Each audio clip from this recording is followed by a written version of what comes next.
On May 30th, 2014, Judge John Albert issued an oral ruling dismissing citations against people arrested for singing in the Wisconsin Capitol on constitutional grounds. This is that judgment.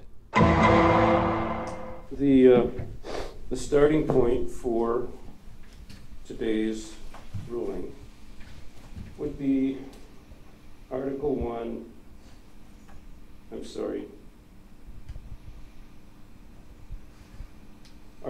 to the amendments to the United States Constitution.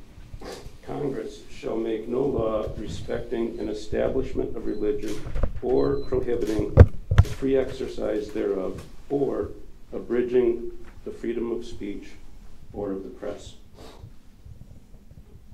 The Wisconsin Constitution contains a similar provision, and that is, every person may freely speak, write, and publish his sentiments on all subjects, being responsible for the abuse of that right, and no laws shall be passed to restrain or abridge the liberty of speech or of the press. So let me end the suspense and state what will happen today simply.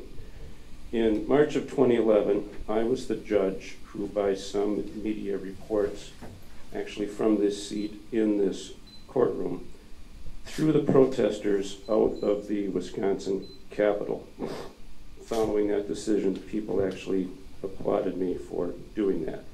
So today, I am throwing out this administration's attempt via this illegal administrative rule to silence those who disagree with it. Let me be clear, a permitting system for controlling conflicting access to the Wisconsin Capitol can be devised that meets the requirements of the First Amendment and the Wisconsin Constitution. But the rule that brings us here today fails to meet long-established standards concerning First Amendment principles. And let me also indicate that 1 week from today will be D-Day, and we are a free society because of what happened on D-Day. And you probably all know that that was the day that the Allied forces invaded France to free it from the tyranny of Nazi Germany.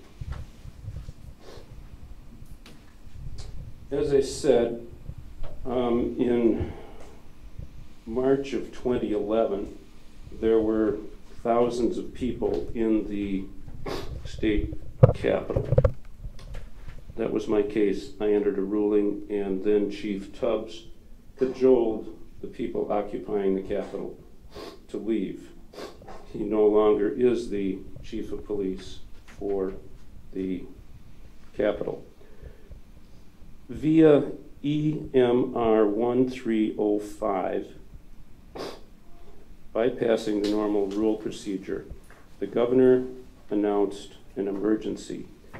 The effective date of the emergency was April 16th, 2013 through September 12th, 2013. The finding of the emergency included the following preamble. Groups of persons continue to occupy rooms in the Wisconsin State Capitol without permits, including the Capitol Rotunda. These groups constitute an exception to the norm.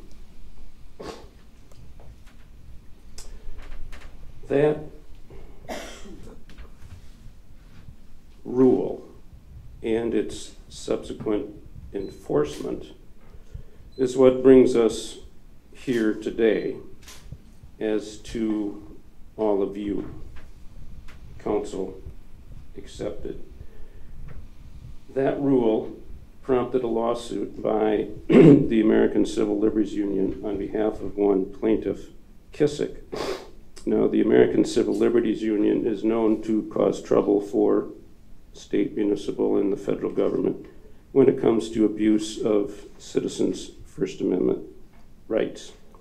On July 8th, Judge William Connolly found a portion of the rule unconstitutional. I adopt, as if it were my own, the ruling and reasoning of Judge Connolly in his July 8 decision, and I will later on in this decision adopt the ruling of Judge Markson, my colleague on the Dane County bench, in his, we will call them Singer protester cases. So it should be obvious that those of us who graduated smack in the middle of our law school class benefit from the wisdom, intellect, and analysis of our colleagues. Despite the fact that the rule was found wanting by Judge Connolly, the administration pressed forward and arrested you. And those arrests started in August 15th with Mary Sanderson and ended on September 6th with Andrew Hunt.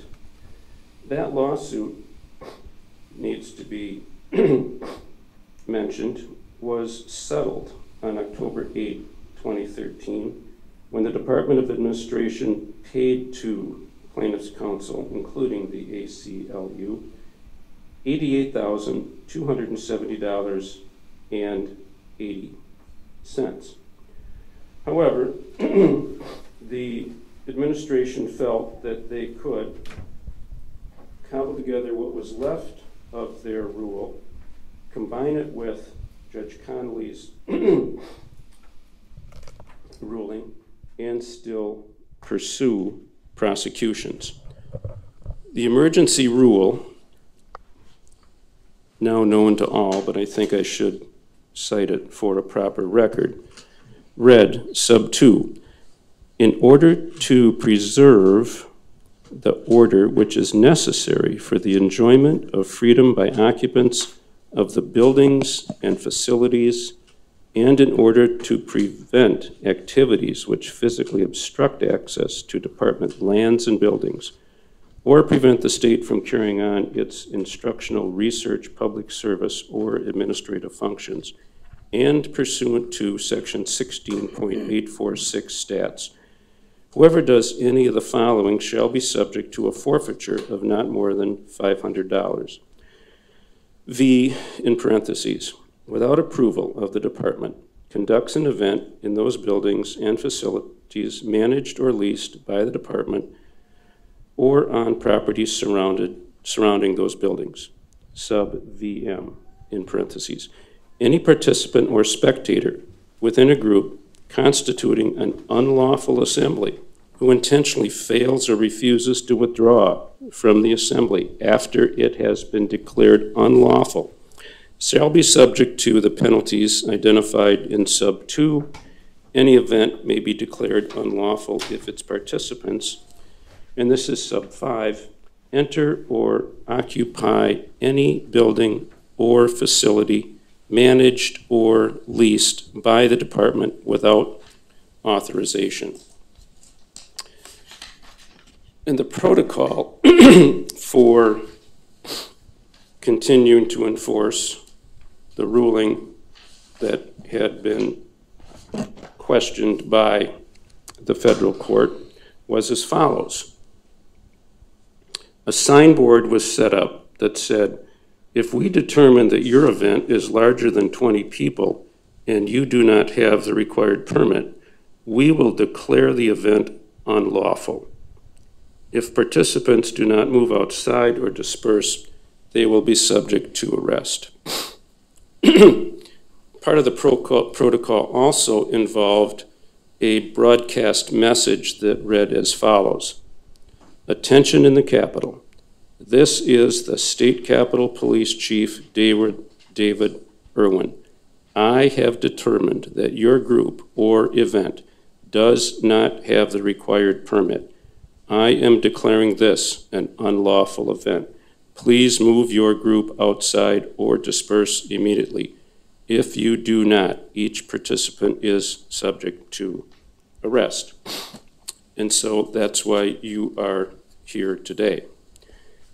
Now, in retrospect, one can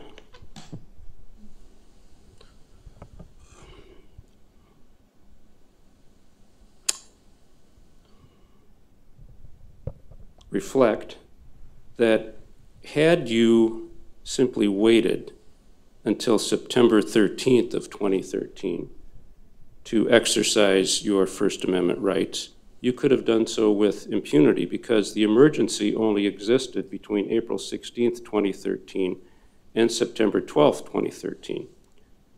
But you all wouldn't wait. You wanted to exercise your First Amendment rights during the emergency period, and that's why you got arrested. However, based upon the ruling of Judge Connolly and what I am about to refer to as Judge Markson's ruling, all of these citations in each and every case are and will be at the end of this dismissed. Judge Markson and others observed that the continued prosecution of you and hundreds of others was done without amending the rule to arguably make it pass constitutional muster. In February of 2014, Judge Markson ruled that all of the citations in front of him needed to be dismissed, and what he stated was this: the police issued Michael Crute, C-R-U-T-E, his defendant, a citation for not having a permit when he participated in a sing-along in the Capitol Rotunda. Mr. Crute moves to dismiss the citation. He argues that the permit requirement violates the First Amendment because it applies on its face to very small groups. It is therefore not narrowly tailored to address the legitimate interests of the government in requiring a permit. I agree and grant the motion. In other words, having been told that their rule was unenforceable, they didn't change it to make it enforceable. Instead, tried to mush together the remnants of the rule and the federal injunction. Judge Markson found that procedure unconstitutional and dismissed all of the citations in his court. He said, for our purposes, the import of Kissick is clear. The rule is unconstitutional on its face. If amended to provide a reasonable numerical floor, that would solve the constitutional problem. At the time that Mr. Crute was cited, and all of you, the rule was not so amended. It remained facially unconstitutional. We need to go no further. An unconstitutional law is a legal non-entity, and he cited case law to that effect.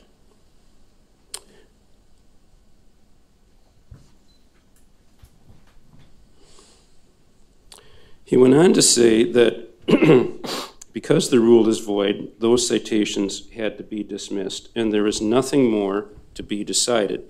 He expanded on that by saying, the Kissick court had no power to make or remake an administrative rule. It did not do so.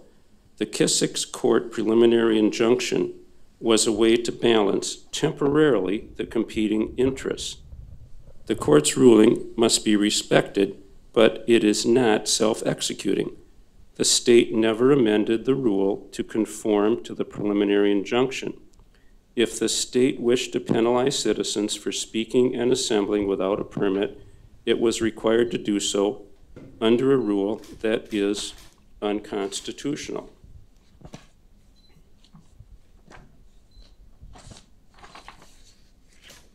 So, as to